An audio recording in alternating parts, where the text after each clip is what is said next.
اتنی ہر چیز کے لیے وہ بہت زیادہ تحقیق کی. بعض چیزیں 2 اور 2 4 کی طرح ہوتی ہیں. میں نے کہا تھا نا تازہ دودھ پیو, نکالو اور پی جاؤ. اس نے کہا اس کو پتہ ہی نہیں ہے ڈاکٹر بنا ہوا ہے, تازہ دودھ پئیں گے وہ تو ایکچولی جراثیم اور یہ اور ٹوپی ڈرامے. تازہ دودھ میں جراثیم جب ہوں گے جب تھوڑی دیر اس کو رکھ لیں, پھر جرمز پیدا ہوں گے. اور اگر کوئی ڈاکٹر کہتا ہے نا ادھر دودھ نکال کے فوراً پینا نقصان دہ, وہ ڈاکٹر غلط کہہ رہا ہے. سمجھتے ہو؟ پیغمبروں نے پیا بھائی ایسے ہی. ہمارے نبی اسی طرح دودھ پیتے تھے, بکری کا دودھ نکالا اور فوراً پی گئے. پیغمبر غلط کبھی کوئی ایسا کام نہیں کرتے جو صحت کے لیے نقصان دہ ہو. تمام پیغمبروں نے ایسے ہی دودھ پیا ہے. حلب الشاۃ, ہاں جب یہ دکان پہ آ گیا تو پتہ نہیں کتنے ٹائم کے بعد گوالوں کے پاس آیا بھینس سے نکل کے. جو بھینس نے دیا تھا وہ سچی مچی کا تھا. اب جو گوالا دے رہا ہے اس میں گوالے کے اپنے بھی کچھ چیزیں اس نے, مکھیاں, مینڈک, گوبر, بہت ساری چیزیں اس میں شامل ہو چکی ہیں, پسینہ اور پتہ نہیں کیا کیا ہوگا, اللہ ہی جانے. تو اسی وجہ سے اس کو چھان لینا چاہیے تاکہ اس میں سے لال بیگ اور مینڈک نکل جائے. آپ کہہ رہے ہوں گے مکھیاں ہوتی ہیں, مکھیاں تو بہت چھوٹی چیز ہے بھائی, مکھیاں تو بہت چھوٹی چیز ہے. جب کافی ٹائم گزر گیا تو اب اس کو بوائل بھی کرنا چاہیے. اب اس کو بوائل کریں کیونکہ اب یہ اس کنڈیشن میں نہیں ہے, اب تو اس میں پتہ نہیں کیا کیا شامل ہو گیا, تو اس کو چھانے بھی اور کیا کریں. لیکن پھر بھی یہ بوائل, یہ جو اتنی ٹائم گزرنے کے بعد جب آپ بوائل کر کے پئیں گے, یہ ڈبے سے پھر بھی لاکھ درجہ بہتر ہے. یہ ڈبے سے پھر بھی لاکھ درجہ بہتر ہے. اس پہ آپ کہیں گے مفتی صاحب آپ کی کیا تحقیق ہے, آپ کوئی ڈاکٹر ہیں؟ آپ پی کے دیکھ لو.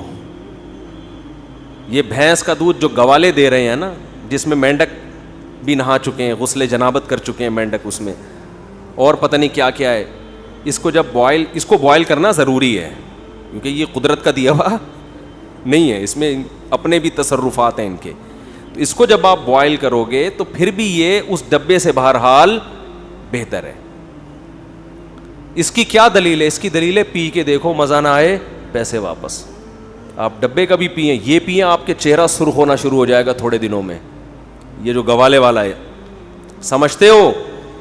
کیونکہ یہ اس کو اس پروسیس سے نہیں گزارا گیا جو کمپنی عام طور پہ دودھ کو اس پروسیس سے, بھائی دودھ کو سیو کرنے کے لیے اس میں کیمیکل ملائے جاتے ہیں. ڈبے کا دودھ تو بہت عرصے سیو رہتا ہے, ٹھیک ہے جراثیم اس میں نہیں ہے, لیکن خالی جراثیم ہی دنیا کا سب سے بڑا مسئلہ نہیں ہے. وہ ایک میں کہتا تھا نا, ایک آدمی بائک لینے آتا ہے, ایک آدمی نے نئی بائک خریدی, محلے والے ہر تھوڑی دیر میں یار بائک دے تو میں پیٹرول ڈال لوں گا. اب وہ منع کیسے کرتا کہ بھائی پیٹرول بھی ڈال رہا ہے. ہر تھوڑی دیر میں بائک کی ایسی کی تیسی کر دی لوگوں نے, چلا کے پیٹرول ڈال کے. ایک دن کوئی بندہ آیا کہ جی بائک چاہیے, پیٹرول ڈال دوں گا. وہ خالی ڈبہ لے کر آیا, اس میں پیٹرول ڈال کے چلا لے, اس میں پیٹرول ڈال کے چلا. یہ کیا؟ اس نے کہا صرف پیٹرول نہیں چاہیے ہوتا, بائک کی اور بھی چیزیں کھنچتی ہیں. تو کمپنیوں نے جو ہے نا اپنے ڈبے کے دودھ کو مارکیٹ میں چلانے کے لیے جراثیم کو ہوا بنا کے پیش کیا ہوا. دیکھو اس میں جراثیم ہوتے ہیں, اس میں جراثیم نہیں ہوتے. واقعی نہیں ہوتے ڈبے کے دودھ میں جراثیم, لیکن وہ جس پروسیس سے گزرا ہے, اس پروسیس کی جتنے پروسیس سے وہ گزر چکا ہے اس کی وجہ سے اس کی وہ واٹ لگ چکی ہوتی ہے جو بھینس کے دودھ کی گوالے نے واٹ نہیں, گوالے نے صرف مینڈک کو ڈبکیاں دلوائی ہوتی ہیں اس میں. سمجھ رہے ہو؟ تو اس میں اتنے سارے وہ پروسیس. دیکھو تجربے سے بڑی کوئی چیز ہوتی ہے؟ ڈاکٹر بھی تجربے پر ایمان رکھتے ہیں نا, حکیم لوگ بھی. آپ کسی ڈاکٹر کو بتاؤ یہ دوا کھانے سے مجھے فائدہ ہوا ہے, ڈاکٹر کہے گا ساری تحقیق گئی ایک طرف, جب تجھے فائدہ ہو رہا ہے تو کھا لے. بھائی ڈاکٹر اگر کہے بھائی یہ کھائیں یہ نہ کھائیں, آپ کہیں ڈاکٹر صاحب اس سے فائدہ ہوا ہے اس سے نہیں ہوا, تو کہہ رہے ٹھیک ہے ریسرچ تو یہ بتاتی ہے کہ یہ اچھی ہے, لیکن اگر تجھے اس سے ہو رہا ہے تو پھر یہی اچھا ہے. تجربے سے بڑی کوئی دلیل بولو نہیں ہوتی.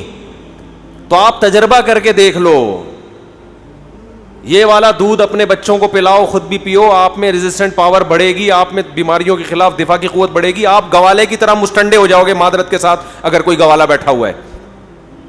گوالے دیکھیں کیسے ہوتے ہیں, ایسی پی کے نا, پیتے بھی اتنا نہیں ہے, صرف دودھ کی خوشبو میں سارا دن گھوم رہے ہوتے ہیں. وہ ادھر نکالا ادھر آیا, وہ خوشبو سے اتنا کچھ ہوتا ہے کہ وہ بھی تھوڑے دنوں میں کیسے گول مٹول ہو جاتے ہیں, ایسی پاور ہوتی ہے ان کی ہاتھ میں. تو ڈبہ ہوتا ہے, سمجھ رہے ہو؟ تو بچوں کو بھی یہ پلایا کرو، گائے کا بھینس کا دودھ تازہ پلاؤ، سب سے بہتر ہے. جب دودھ کو بوائل کرتے ہیں تو وہ قدرتی حالت پہ نہیں رہتا، اس میں ظاہر ہے وہ ملائی الگ ہو جاتی ہے. جو ایک قدرت نے کمبینیشن بنایا ہے وہ تو گاڈ، خدا کا تحفہ ہے نا انسانوں کے لیے. آپ جب اس میں چینجنگ کریں گے تو ظاہر ہے پھر وہ چیز نہیں رہے گی اس کے اندر. دودھ اتنی زبردست چیز ہے، اللہ نے بڑے اہتمام سے دودھ کی تعریف کی ہے قرآن مجید میں. وَإِنَّ لَكُمْ فِي الْأَنْعَامِ لَعِبْرَةً، تمہارے لیے ان جانوروں میں عبرت کا سامان ہے. نُسْقِيكُم مِّمَّا، ہم پلاتے ہیں. ہم دودھ کی نسبت اللہ کس کی طرف کر رہے ہیں؟ سب کچھ ہی اللہ دیتے ہیں، لیکن دودھ کو اللہ ایک تو اس اسقی بھی نہیں ہے. اسقی کا مطلب میں پلاتا ہوں،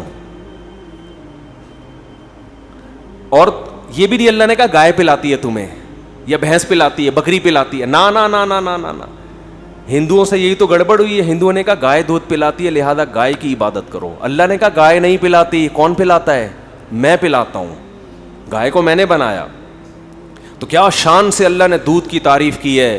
اسقی نہیں کہا، اسقی کا معنی میں پلاتا ہوں نہ، نسقی ہم پلاتے ہیں. ہم جب کوئی بڑا آدمی دعوت کرتا ہے تو چھوٹی چیز کھلاتا ہے یا بڑی چیز کھلاتا ہے؟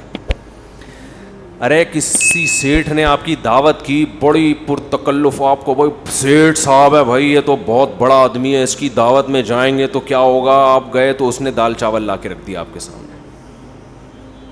میں تو خوش ہوں گا کیونکہ میں تو دال چاول شوق سے کھاتا ہوں، لیکن ایک عام آدمی بولو خوش نہیں ہوگا. یار یہ ہم تو آئے تھے بکرے ہوں گے اور یہ کیا رکھ دیا اس نے.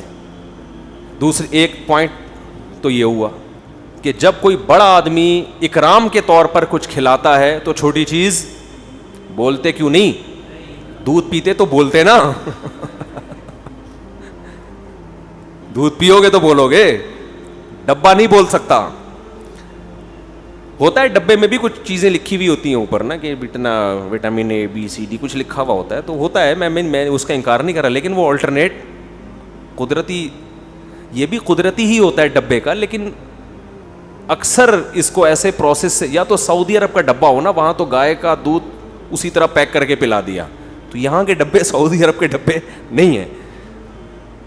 بعض دفعہ ایسا ہوتا ہے بالکل وہ نیچرل اس میں ہی پیکنگ کر لی جاتی ہے، کوئی کیمیکل نہیں ہوتا، وہ تو پھر وہ تو اوریجنل ہی ہے. تو اللہ کیا قرآن میں کہہ رہا ہے؟ اسقی نہیں کہ میں پلاتا ہوں، نسقی ہم پلاتے ہیں. یہ بتانے کے لیے کہ یہ پلانے والا بہت بڑا ہے اور تمہارے اکرام کر رہا ہے. یہ چھوٹا، یہ بہت بڑی ذات ہے، وہ تمہارے اکرام کر رہی ہے. نسقی ہم پلاتے ہیں. من بین فرثن ودمن، فرمایا سوکھا چارہ تم اس جانور کو کھلاتے ہو تو اس کے گوبر اور خون کے بیچ سے ہم تمہیں لبنن خالصن، ایسا دودھ اس کے تھنوں میں اتارتے ہیں، خالصن جس میں نہ گوبر کی بدبو، نہ گوبر کی رنگت، نہ خون کی بدبو، نہ خون کی رنگت. اللہ اس کے کلر کی بھی تعریفیں کر رہے ہیں اور اس کے ٹیسٹ کی بھی تعریفیں کر رہے ہیں. لیکن اللہ کا کلر بھی ہمیں پسند نہیں آ رہا اور اللہ نے جو ٹیسٹ پیدا کیا وہ بھی ہمیں پسند نہیں آ رہا. بچے کہتے ہیں ابو ہیک آ رہی ہے، بھینس کے دودھ سے کیا آ رہی ہے؟ بچوں کو دیسی گھی سے آج کل کیا آ رہی ہے؟ ہیک آ رہی ہے. تھو تھو تھو ایسے کر رہے ہوتے ہیں بچے. جو خوشبودار دودھ اور خوشبودار گھی ہے آج کل برگر فیملیوں کے بچوں کو اس سے کیا آ رہی ہے؟ یہ ہے آرٹیفیشل کا نقصان.